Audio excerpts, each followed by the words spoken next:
Welcome to Meet the Press Now. I'm Gabe Gutierrez in Washington as former President Donald Trump takes his campaign to a familiar place with familiar attack lines, even as his own allies warn he needs to refocus his message against Vice President Kamala Harris.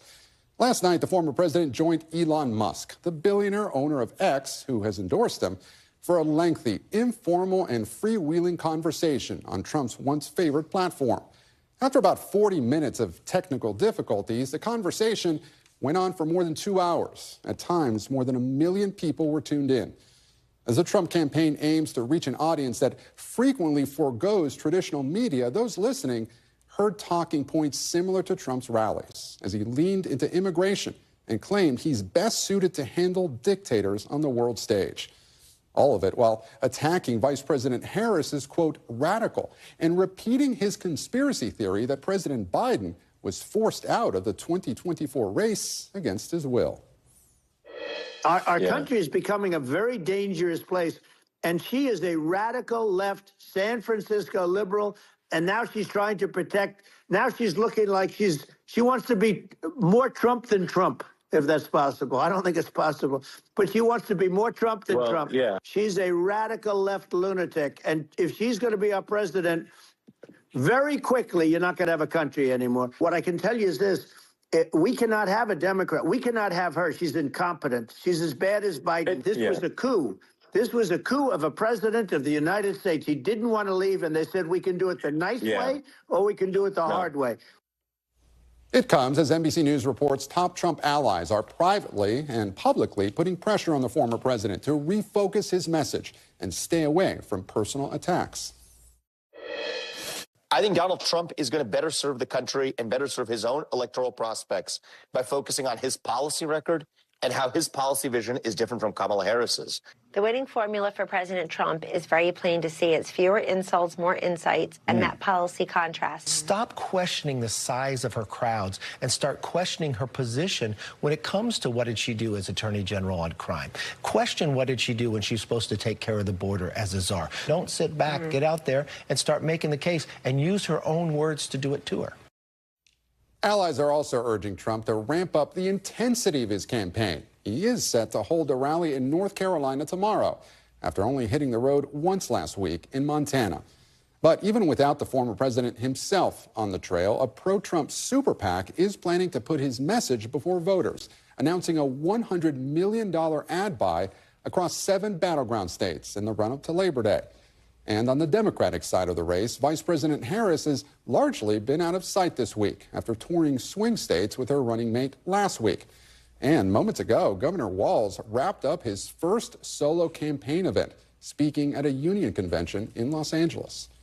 So let's bring in my NBC News colleagues who are covering the presidential race. Garrett Hake is with me here on set. He's covering the Trump campaign, of course, and Mike Memele is outside the White House. He's covering the Harris campaign. Garrett, I want to start with you. So this conversation between Elon Musk and Trump yesterday, look, the platform was, I guess, sort of new. You know, it's like kind of Trump revisiting Twitter, revisiting X. How has this conversation been received?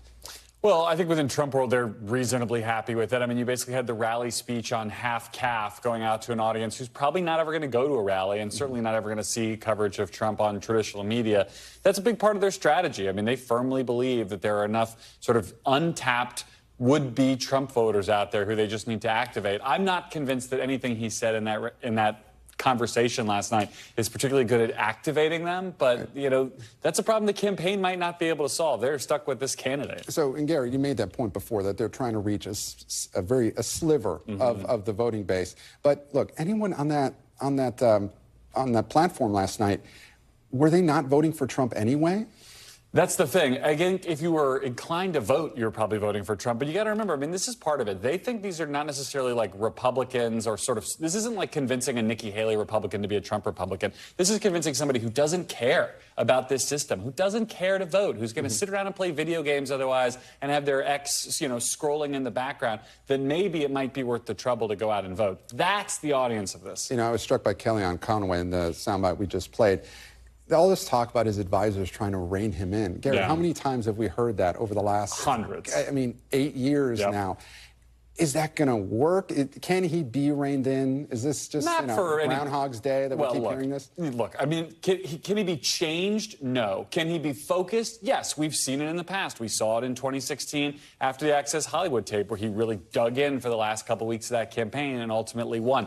He is able to focus, and I think that's why you see people communicating with him on television, which is usually more effective than the behind-the-scenes calls or calling staff. That's where he gets his messages. He can focus, he can't change. And so I think before the convention, the Democratic convention, I don't think we're going to see anything different. Maybe comes out of the gate afterwards with a little bit more oomph. Right. But, beyond that, no, we're dealing with the same guy. So he can focus, but can his advisors actually get him to focus, or it really has to come down to him? Then nobody can make him do anything. I think that's mostly correct, yes. So, you can build the path for him, and he's got to decide if he's going to take it. So he also mentioned that he's going to Butler, Pennsylvania in October.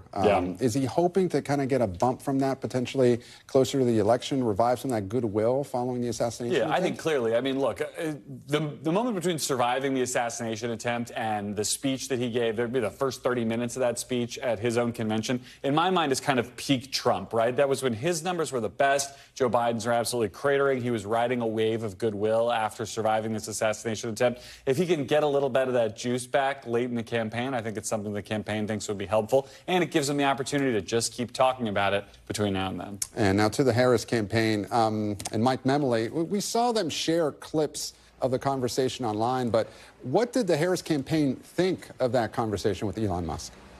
Well, as you talk to Harris campaign advisors, they continue to be somewhat flummoxed, but happily so, by this idea that Donald Trump continues to speak to a core, largely already committed base of voters and has made almost no effort seemingly to expand beyond that base of support, to reach out to undecided, to swing voters. And they saw nothing in this conversation last night that changed their opinion of that. As the campaign put it in a statement afterwards, these are just two self-obsessed rich guys who would do anything to screw the middle class, as they put it in rather blunt terms. And so they, as far as they're concerned, want to continue to see the former president engage in this kind of campaign tactics. Yes, it's important to motivate your core supporters and to keep them motivated, but the concern all along has been whether or not Donald Trump would ever take the advice that Garrett is sharing, that so many Republicans are trying to get to the campaign, to campaign more publicly, to campaign more aggressively. And I don't think that necessarily they would mind seeing Donald Trump continue to engage in these kinds of discussions, especially because they're also fundraising off of this significantly, Gabe, as you know. And Mike, we just mentioned it, but after a week of joint events, Governor Tim Walz just wrapped up his first solo event since becoming the vice president's running mate.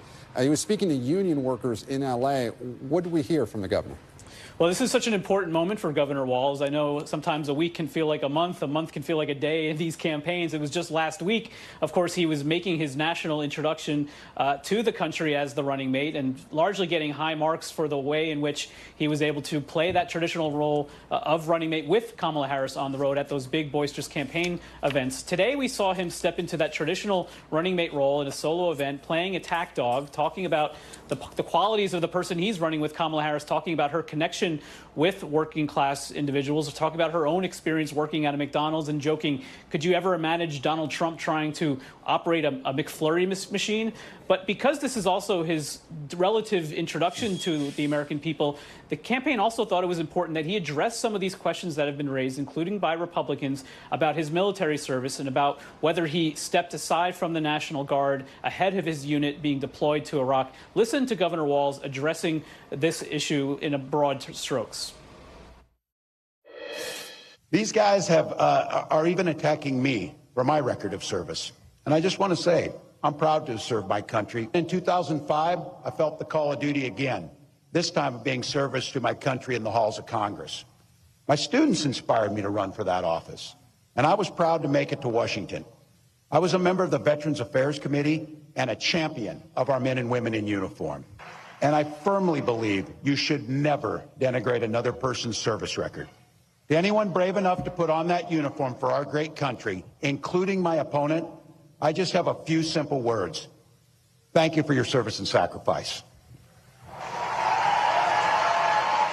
And so the record again here, Gabe, is important. Governor Walz was a member of the National Guard for 24 years. He was deployed in a number of settings, but never into combat. And yes, his unit was deployed ahead of when he retired, after he decided to retire from the service and run for Congress. He had already signed that paperwork to seek a congressional seat in Minnesota before his unit received their orders to deploy.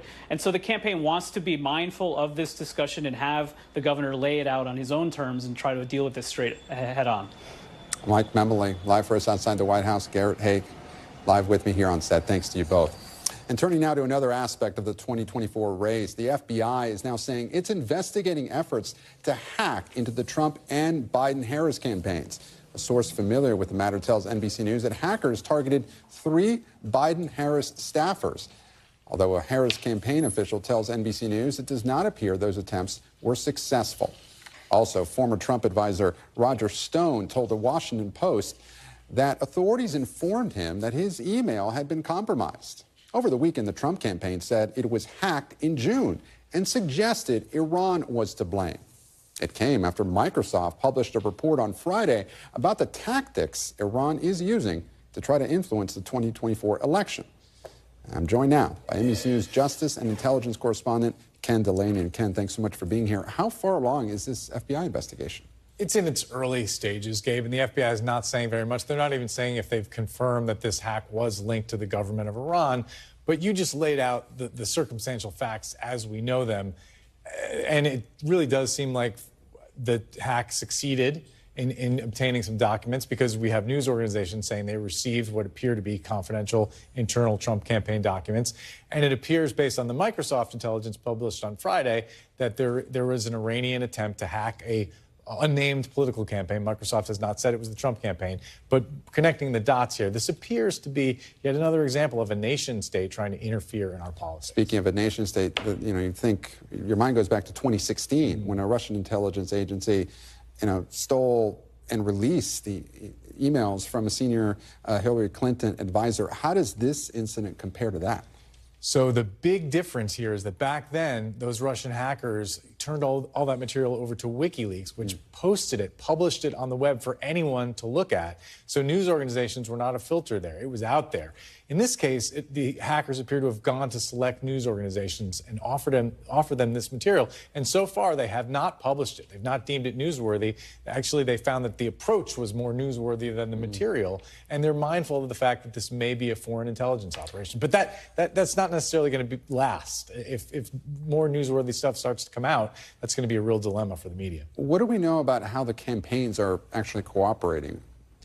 We know very little with the investigation. Yeah, that's a big question. Mm-hmm. There is reporting that the Trump team initially did not call in the FBI because they're distrustful of the FBI. That would have set the investigation back. I was told that they were talking yesterday, but that's not the same as allowing the FBI to look at their servers and their internal networks. Campaigns are generally reluctant to do that, and that is often a problem in these kinds of investigations. But I was told that the FBI is talking to the campaign and talking to Microsoft. And how about the Harris campaign as well? Although we don't exactly know. The Harris campaign is saying that the hackers weren't successful, apparently, as far as we know. That's right. They are saying they vigilantly monitor their networks for cyber intrusions, which suggests they're using a private vendor. And they're saying there's no evidence of any cyber breaches. They haven't said whether they're cooperating with the FBI. And quickly, the Trump campaign, have they confirmed what the supposed documents were? The vetting documents for some of the VP candidates? They haven't said it, but the news organizations have said that one included a 271-page document about J.D. Vance. Right. But it apparently wasn't sexy enough for any of the news organizations to publish it. All right. Ken Delaney, thank you so much. We appreciate your time. My fellow citizens, it is strong. It's my duty to report the true problems of our nation. Vigorously developed, this resource will be of great benefit. Where diverse nations are drawn together in common cause. I will be eternally grateful for your support.